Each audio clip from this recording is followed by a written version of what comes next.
Hey, I'm Kevin Long. I'm with Youth Media Team at Team Empowerment.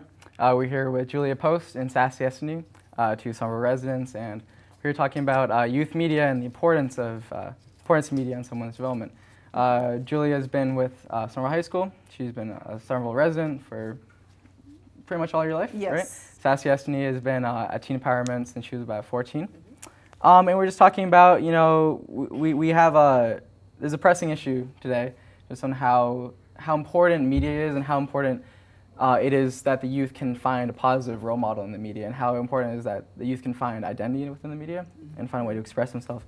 So I want to start talking, this is going to be an open question, but you're Ms. Post. How do you feel that like the youth is represented in the media, and how do you feel like do you feel like they have a say, or they have somewhere to look up to? Yeah, it's such an interesting time, I think, because so many kids are able to just make their own YouTube channel, make their own videos and things like that. So you sort of have that as like a smaller part of media, but there still is the sort of media that was around before YouTube and everything that I grew up with. Yeah. And I think that is still really powerful, where you just have everything from the movies to magazines to anything you're looking at online, any commercial you're looking at. So all of that is still there. And I think that's the kind of powerful stuff where, yes, we see some, representations that are more diverse these days and that are a little bit more progressive. But I think in some ways, and I'm really thinking of like gender specifically, it's almost like we're going backwards a little bit, where I see some of the ways that young women are portrayed in media, and it's just like, whoa, these are sometimes really dangerous ideas. Yeah.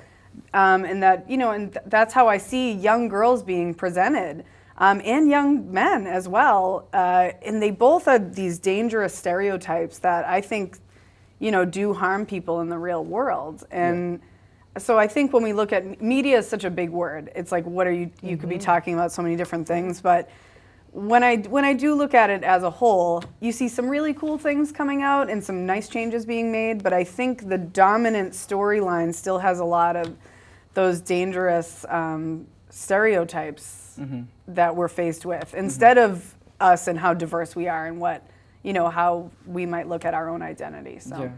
Yeah, and so you're saying that like, we've progressed so far. We're able to I could, or anybody could just make a YouTube channel and put their voice out there, but culture as a whole still has those boundaries set on us. Absolutely. Yeah. It's tough. It's something that seems like it's just been like that for so long. Those stereotypes and those roles have just existed for so long. How do either of you feel like? I know you're saying that you feel like it hasn't changed that much, but do you feel like at all there's been any growth within that, or is it something that's really just been that stagnant?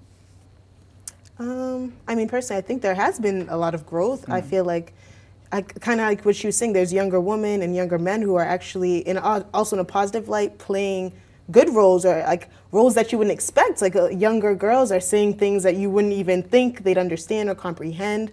And so I feel like it is changing. It just depends on what type of influence you're trying to have on the youth. So you can have people who are really trying to set that positive message, telling you can do whatever you want, you can be whatever you want to be, we can work together, we can get this done.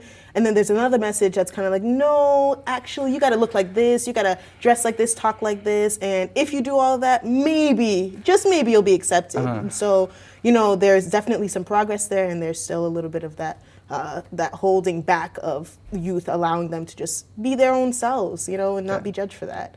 Yeah, and that's a difficult thing, like where do you feel that influence comes from? Is it primarily through like media and culture, or do you think that's more of is that a family issue, or something within your social groups, or do you think, because it's a difficult question to narrow down, because we're trying to fix it ultimately, we're trying to solve this problem, and where do you think this comes from? It's a tough question. It is. That's a big Yeah, and just to speak for a second about what you were just talking about as well, like, you do see such progress in some ways, and I'm thinking of I don't know. So even like a character like Rachel Maddow, she's not a character; she's a real person. Obviously. But somebody who can be represented in sort of a genderqueer identity, not your classic. She knows with the way that she presents herself, and she's spoken about this. So I see something like that, and I think, wow, this is so cool. We've come so far. I mean, I am, I'm 34. I'm old enough to remember that when you couldn't have like out gay people on television, and if you did, it was such a big deal and it was such a stereotype. So you see something like that and you're like, this is so great. But then you could turn to another channel and just see like a million robots of the same type of woman. I mean, of course, I'm speaking of Fox News, where you look and it's like, but really, they're all blonde white women with like a lot of makeup and very feminized and in that sort of classic way. So I think I want to agree with you first that you see a little bit of progress, but then you see this other thing. But to answer your other question about like where is this coming from, it's a really tough one. I don't think I could answer it perfectly at all. But I think that these outside influences that we're getting, everything from videos to advertisements, anything, when you're looking at any screen, and we're all looking at screens all day, you're getting filled with these images. And I think that is dominant. And then maybe when you go home, depending on what you go home to, it can be reinforced or not. But I think that even, growing up, and I had a really wonderful family, and as far as being a woman, like, I think I had such a healthy upbringing. But I think that no matter what wonderful things are happening in your home, you can't escape the image of you, whether it's as a person of color or as a woman or as a gay person or whatever, or as a man and what that's supposed to be. I don't think you can really escape the overarching message that you're getting constantly on the daily, so. Yeah, it's like, your parents were taught this and your parents' parents were taught this, and it just keeps going. It's a shame. I know it's a tough task, how do we solve this, but we can at least provide some kind of, we're trying here is to just try to figure out some ways we can at least lessen the impact that these these influences have on, because it can be destructive. It can be really like shape, like I said, this is how young people see themselves and how they're shaped. And since you work at teen empowerment, do you feel like do you have any examples of how you've seen this impact? Oh man, absolutely. I mean, I remember even with like interviews and with youth, and just hearing the little conversations they would have amongst themselves when they were getting to know each other, and they're talking about, so like, oh, what type of music are you into, and like, oh, what school do you go to, what do you do, and so on and so forth. And then I'd hear other conversations that were really like, so like, where are you from, and what was that like, and how is that area, and this and that. So there's like these two different sides where there's some youth who understand like, okay, there's more to life than just work in school and doing what everyone's telling you to do. And then there's the other side where it's like, let's really get to know each other, let's really try and make some connections and figure out what we could do to, I don't know, just make the city a better place. And so I feel that the youth are so influenced by the media, and I mean to the point where it's just like, oh, like, did you see what this famous artist or this famous actor said on television? I'm gonna be just like them. Even if it was the most negative thing you could ever imagine, they're just like, but I saw it, he did it, why can't I? Like, that isn't that okay? We're both human. And so it's just this, like, to me it goes down to what type of influence are you trying to have on these youth, and so kind of answering your question before, like, oh, where is this influence from? I feel like every media station or just media in general has an agenda behind it. Everyone's trying to get you to either believe in this, believe in that, not believe this, believe this. And so it's really just like, all right, you have to make that decision. Hey, do I want to feed into this, or do I want to kind of make my own decisions formulate my own opinions? And so, yeah, it's a lot. Yeah. It's a lot. No, it really is. It's tough because when you're surrounded by this just negative influence all the time, you can't really escape that. Do you feel like because as we're trying to create this show, as we're trying to produce this piece of work that could hopefully have some influence on people, it seems like what we're trying to do might not have as much like attention, like like a lot of people would just rather go to TMZ and read about the Kardashians or go watch something rather than listen to a podcast or watch something that could help them.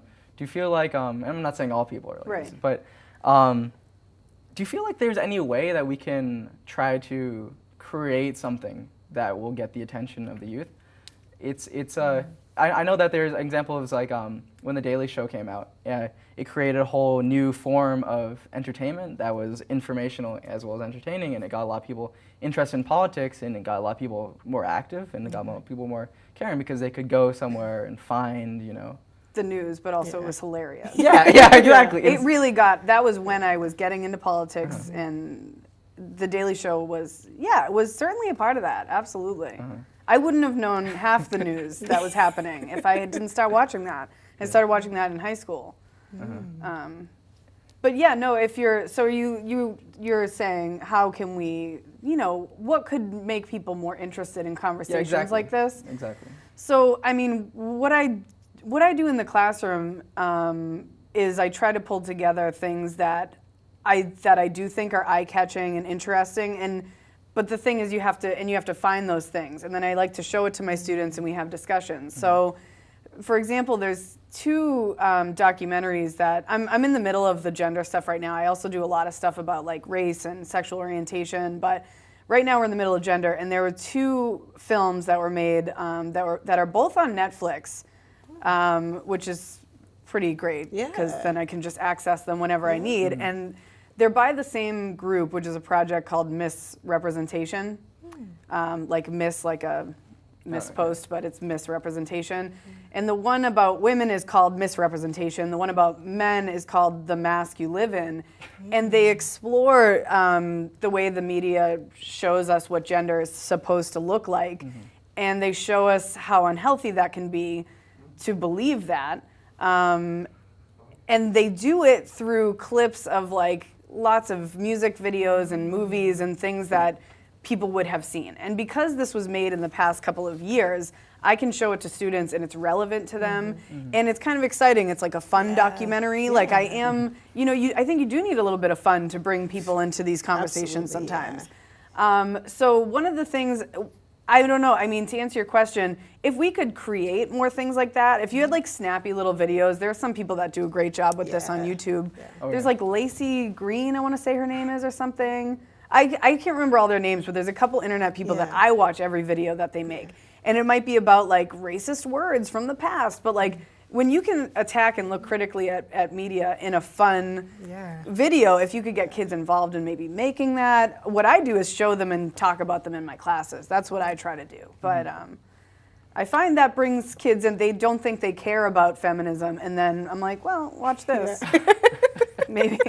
Yeah. Change your mind. Yeah. You're right. Absolutely. Yeah.